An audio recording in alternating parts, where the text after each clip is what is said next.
বৈষম্য বিরোধী আন্দোলনের সময় পুলিশ একসাথে অনেকগুলো লাশ পুড়িয়ে দিয়েছেন। এ ধরনের নির্বিচার হত্যাপূর্বক লাশ পুড়িয়ে দেওয়ার শাস্তি কী হওয়া উচিত? এ ধরনের অপরাধের শাস্তি বিষয়ে ইসলামের ভাষ্য কী?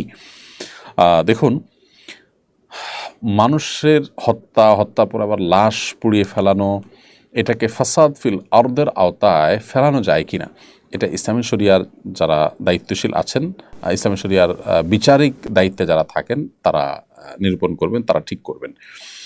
অর্থাৎ এটি ইসলামী শরিয়ার যে আদালত, সে আদালতে বিবেচ্য বিষয়। এটা হত্যা হিসাবে তো হত্যার বিনিময়ে হত্যা তো হবেই।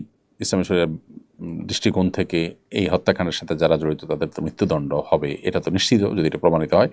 আবার সেই সাথে লাশ পুড়িয়ে সেটাকে নিশ্চিহ্ন করার চেষ্টা, ত্রাসের সৃষ্টি করা, এগুলোর কারণে ফাসাদ ফিল আরদ বা জমিনে ফাসাদ সৃষ্টি করা, জমিনে ত্রাসের সৃষ্টি করা, এই অপরাধের অধীনে শাস্তি দেওয়া যেতে পারে। সেই ক্ষেত্রে শাস্তি যেটা হবে সেটা হবে খুবই ভয়াবহ। সেটা হবে হাত এবং পাও বিপরীত দিক থেকে কাটা, অথবা দেশান্তর করা, অথবা আপনার শুলে চড়িয়ে মৃত্যুদণ্ড কার্যকর করা। খুব ভয়াবহ শাস্তির কথা বলা হয়েছে যদি ফাসাদ ফিল আরদ করে। সেখানে ফাসাদের ধরন কি, তার আপনার ক্যাটাগরি কি, ফাসাদ কোন লেভেলের পৌঁছাইছে, সেটা নির্ভর করবে সংশ্লিষ্ট আদালতের বিচারক। তো এই জন্য এই বিষয়গুলো আমরা মৌলিক নীতিমালা বলতে পারি, কিন্তু স্পেসিফিক বিধান সংশ্লিষ্ট আদালতের বিচারক ইসলামী শরিয়া অনুযায়ী বিচার যখন হবে তখন তিনি বিশ্লেষণ করে সিদ্ধান্ত দিবেন।